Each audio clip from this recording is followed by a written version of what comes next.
বাংলাদেশে এবার চলবে বুলেট ট্রেন, দাবি করলেন জামায়াতের এক নেতৃত্ব। এবং জানা গেছে ক্ষমতা এলে দাবি আদায়ে জনগণকে রাস্তায় আর নামতে হবে না, দাবি করলেন। এই কোট আনকোট বক্তব্য রেখে জামায়াত আমির কি বললেন তিনি শুনুন।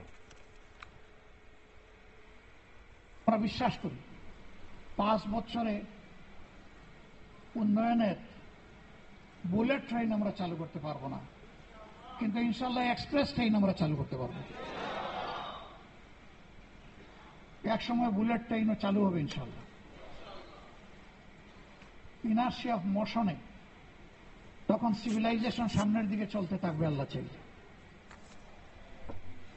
আমাদের সমাজে দায়িত্ববোধের চাইতে মর্যাদার লড়াইটা বেশি হয়।